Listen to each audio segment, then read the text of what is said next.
Small business is about courage, risk-taking, independence, and we small business owners are survivors.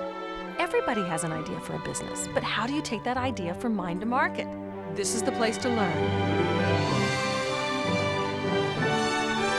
Small Business School with Hattie Bryant.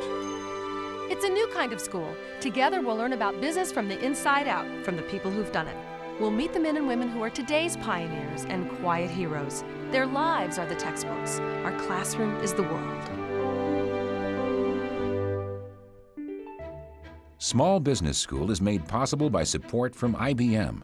We're not just for big business anymore. At our website, discover how technology can move your business forward. When it's your business, everything matters. IBM. And the United States Postal Service, delivering the promise to America's 23 million small and growing businesses. There's no wait at the post office in your own office. USPS.com is waiting for you. Hi, I'm Hattie Bryant. If you have ever thought about starting a business, or if you want to grow the one you already have, stay right here. For those of you who've been watching us every week now since 1994, you know we're going to take you inside a business where another small business owner shares their insights and wisdom from their many years of experience. It's a masterclass, but it's not like the classes you took in school with teachers and textbooks and tests. This class comes out of real experience. So grab paper and pencil and take notes. Set some goals on what you're going to learn from our master small business owner, Leonor Ferrer.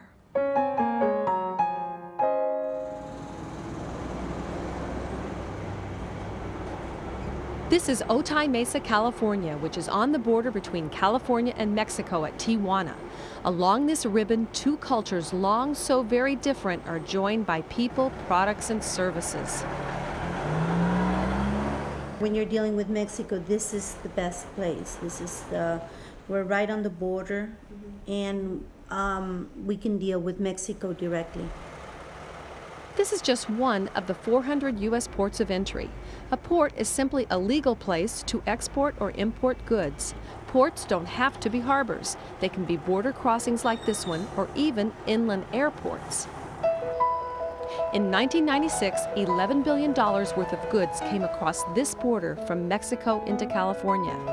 Totally in 1996, the U.S. imported $800 billion and exported over $600 billion.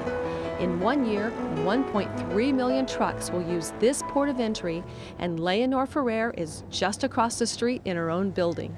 She is a customs broker, and her company helps hundreds of businesses move products in and out of the U.S. With 9 employees in the U.S. and 5 in Mexico, she generates annual fees totaling just under $1 million. Leonor has established herself by delivering personal service to her customers. Okay, so tell me what you're importing. Pots, clay pots. Okay, do you make them? No, So where do you get them? the pots come from Guadalajara.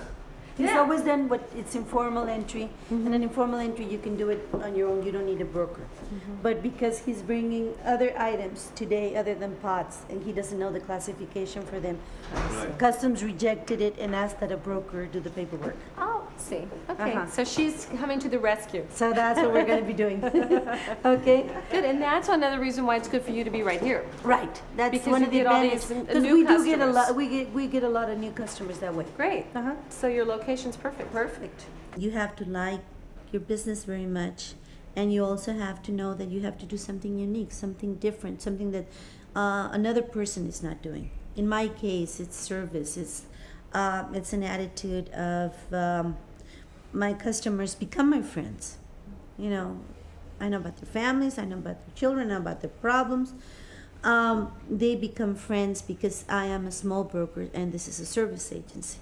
Do you think that is advice to other small service companies, no matter what kind of business they're in, that they have to like people? I think so. I don't see how a service company can survive if they don't like people.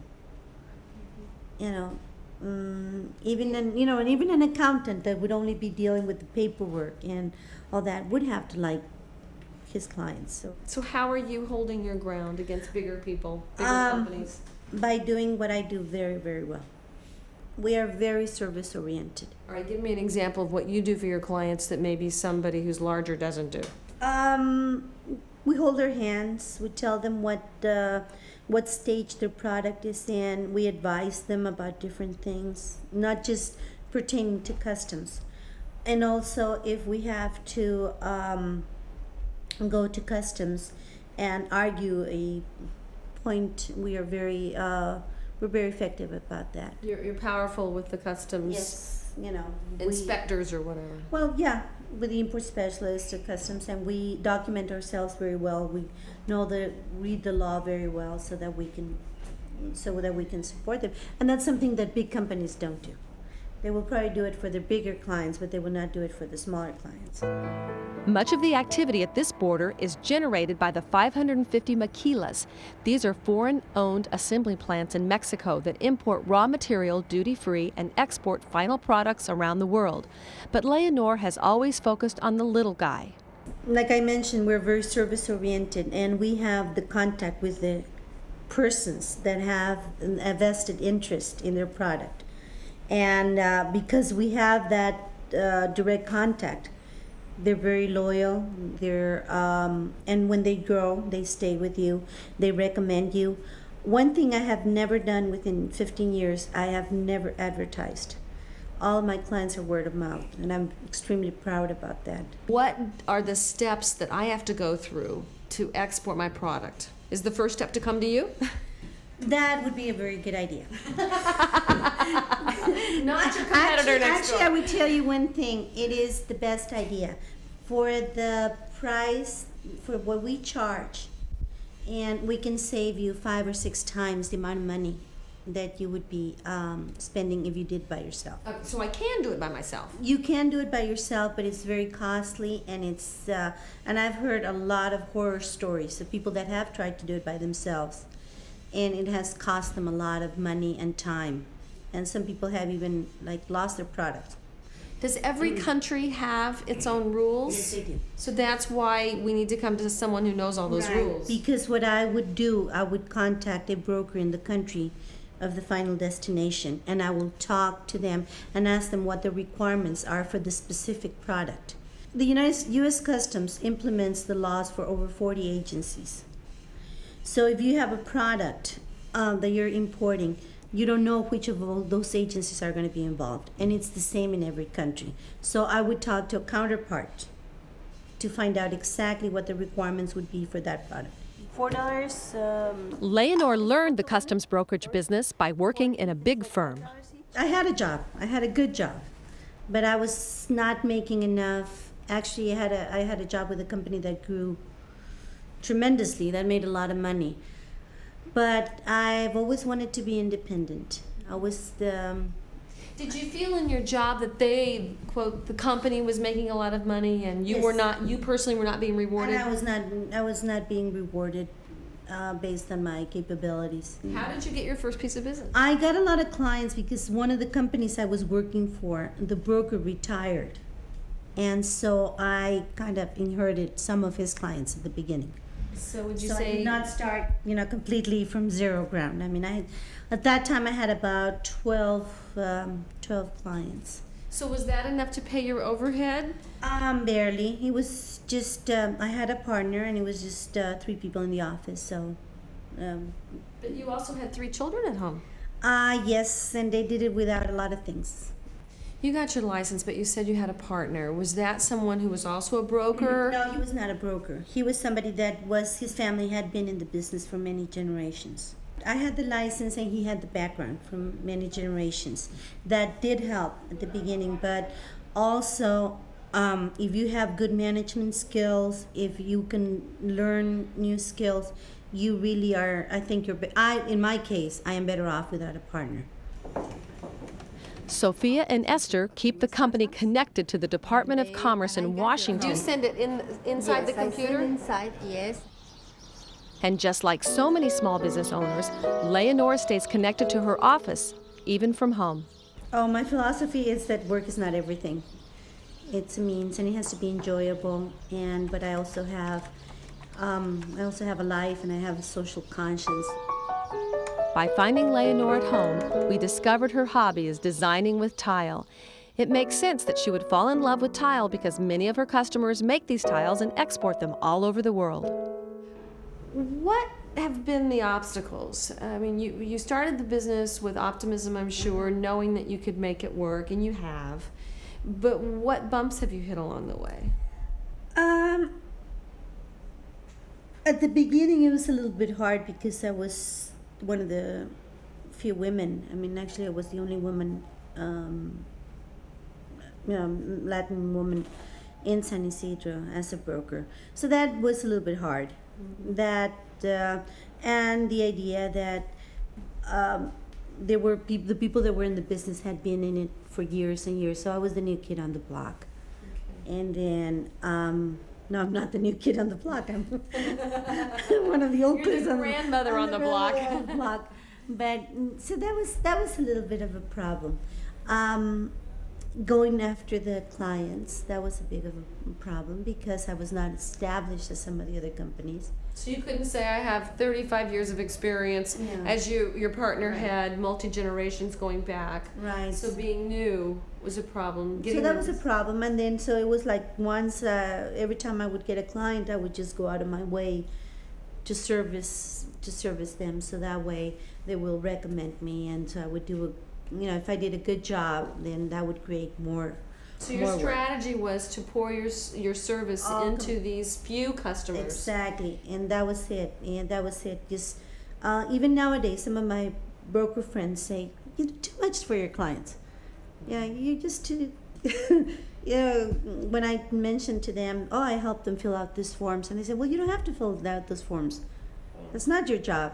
And I said, well, yeah, but I help them, and so I do a lot of things. Is that because you don't like to sell? That's precisely it. Precisely. I have never been able to do like a call, like a cold call or something like that. And I think that the only when you're in a service business, you sell yourself. How did you feel when you got that first employee, when you had to let them take care of one of your customers that you had nurtured along? One of the things that I do when I hire somebody is take into consideration how much willingness they have. We call it in Spanish. How do you see that? What do you call it? Say it again in Spanish. Ganas. How much willingness they have to learn. I'd like to train people from the start, which is the completely different philosophy in this business. That's something that I do different than anybody else here. Most everybody likes to get somebody that has been trained by somebody else. Mm-hmm. So it's very hard to get an entry-level position in this type of business. What I like to do is I looked at first of all, they have to be bilingual. And when I interview them, I, try to use my, intuition. I'm a firm believer that women have a lot of intuition, so I like to use that, and I see how much willingness they have to learn and how much, what their attitude, what their work ethic is. Once they start working here, they're put in a trial basis for 6 months. Okay, so they know. So that's, for 6 months, I don't know if I have a job for forever, because Leonore's going to look at what I learn and how I do. Exactly. And then after 6 months, you have a pretty good idea if they're going to be part of your philosophy. And that's the way we are. And we're a close-knit group. And I like to know about their personalities. For instance, Sophia loves her computer. Why do you like your computer so much? I don't know. I like it to work with you. She does not like the direct contact with the clients. She's very good. She doesn't like to go to customs, but she is great with her computer. As long as we leave her alone with her beloved computer, she's happy. You mean she loves her 10-year-old System 36? Right, and she knows she's the expert. She can take it, she can solve any problem there is. So if I'm importing something, everything I'm importing is listed on this document? Yes. And you enter that into the system. And that way, in Washington, Yes. everybody in Washington knows what comes across the border. Yes. Everything. Not just here, but every border. Everywhere.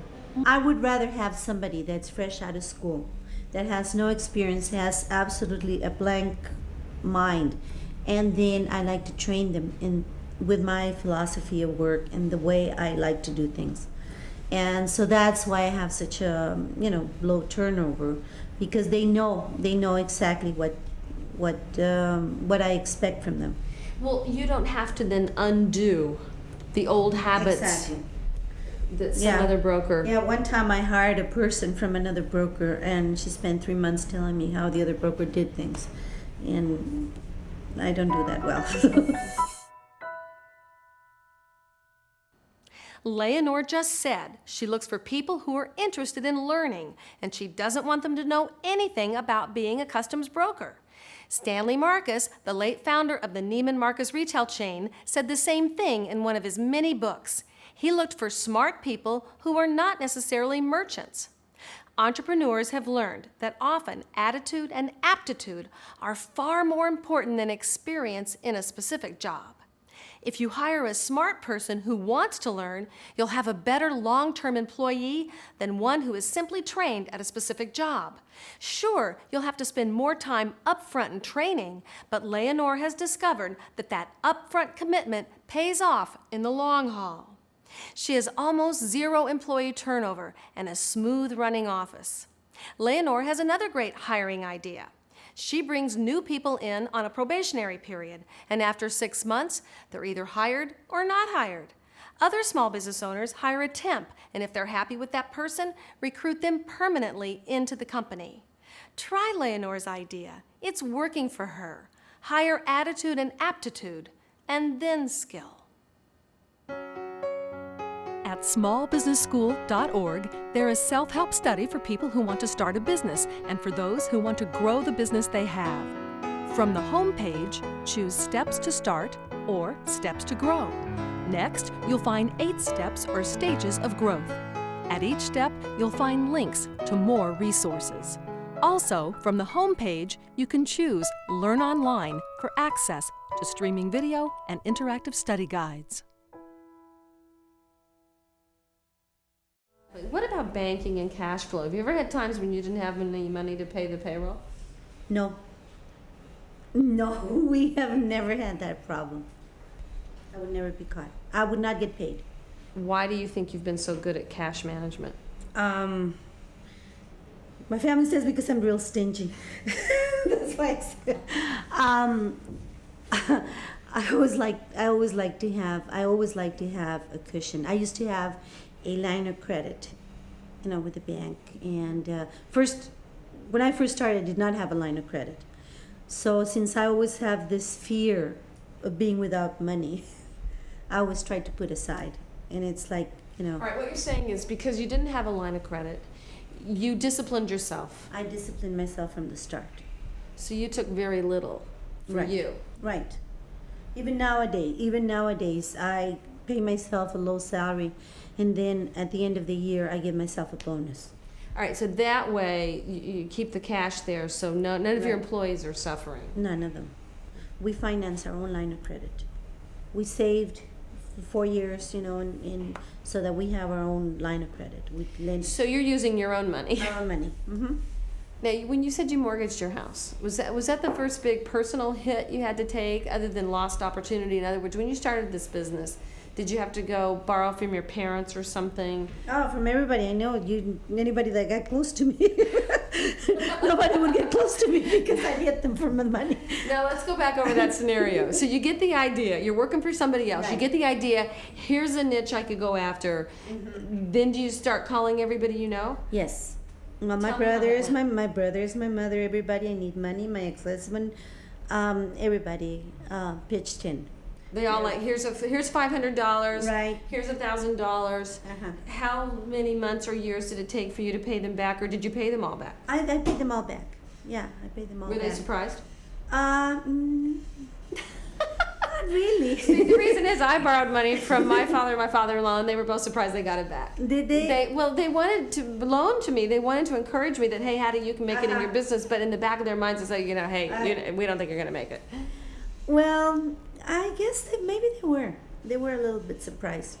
But I have used my friends and my family, on other occasions. As bankers? As bankers, yes. Now, was that because the regular banker wasn't open to talking? Because he was not. I mean, there was just no way. When I wanted to buy my partner out, I tried to get an SBA loan to buy him out, and there was just no way I could qualify. And you have to be very disciplined as far as money is concerned. You have to schedule yourself all your payments, and you do not draw a salary. You realize that when you have a small business, at least that was my impression, that I knew that for the first 2 or 3 years I was just going to make enough money to eat, and that was it.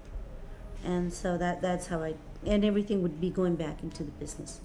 But To be a business owner, you have to have like a hunger inside to want to do it by yourself. You have to have, of course you need the tools. It's like you can build a house with a hammer and a couple of nails, but if you have the nice Makita and you have all the nice tools, you're going to do it a lot faster. But I think that to start a business, you have to have a good idea, and you have to have a long range, and I think a spirit of sacrifice. Because you have to know that you are not going to be, when you have your business, your vacation is not, you don't get 2 weeks vacation one time a year. I have been in business all this time, and the most I've ever been able to go, it's 2 weeks at a time. So you know that you're going to have to do without a lot of things. And money is one of the things at the beginning. I know a lot of people that start a business and right away they want to make their own salary, that they were, like they were working for a major company. And that's not the case. You have So to we have to discipline be yourself. prepared. You have to be prepared. To go without. Exactly. Is it worth it to you? Oh, sure. Sure it is. I'm independent. That's a very important thing to me. And it depends on, I think people start business for different ideas. Mine is to be independent, and that's a very important thing for me. So I'm happy.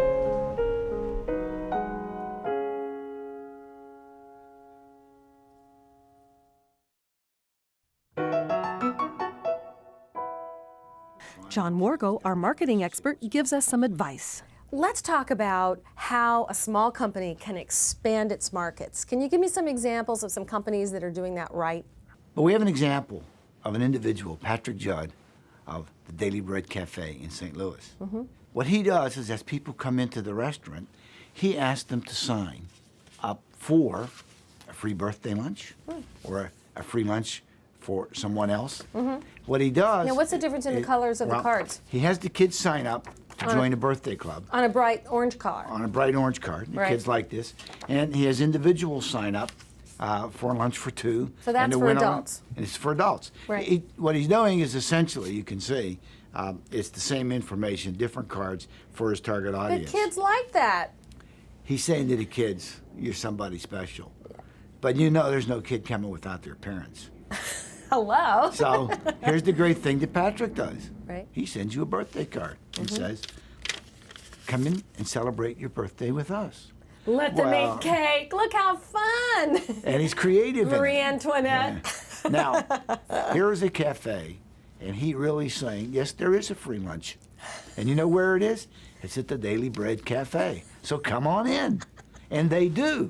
Okay, does he go back every night in his own computer and enter this data? Well, actually, what Patrick does is he employs a direct mail company that supplements his business. Okay, so they do that part for him. They maintain the list for him. Okay. Talk to me about how he's developed a whole new revenue stream other than the retail customer who walks in the door. He's dealing with the direct marketing company on the consumer side. So what he's done is he sat down and he talked with them and said, what can I do on the commercial side? Well, the company showed him how to target businesses in the area. He's been now able to bring that list down to where he has 300 customers that are on his commercial side of his list. Now, what he does with them is he sends them newsletters, he sends them information, he stays in touch with them because he knows he's not doing business in the catering business on a daily basis, but it will be with some degree of frequency, so he needs to stay in front of them. He has a silent salesman working for him every time he makes a mailing. Not only is Patrick good, and not only can we talk about his genius, he is a genius in the kitchen. Okay. He makes great cookies. And fortunately, he sent some to us. Let's taste them. Should we? Yeah. And you can get these at dailybreadcafe. Dailybread.com. Daily Bread Cafe. Dailybreadcafe.com. Cool. I'm a testimonial. Leonore is a service provider with customers who expect extraordinary service. To deliver this, she hires attitude and teaches skills. We'll see you next time.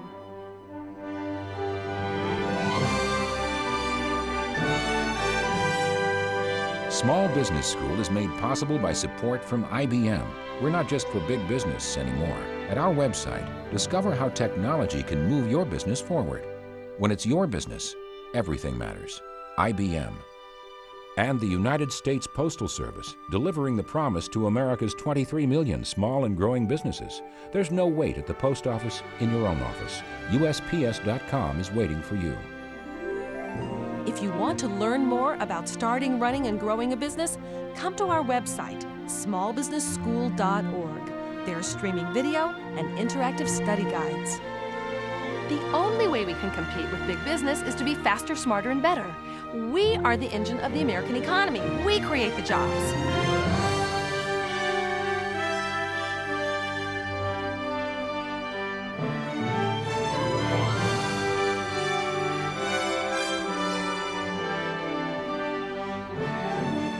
Small business is about big commitment. It's about sacrifice and struggle. But we do it because we say, if I don't do this, my life won't be complete.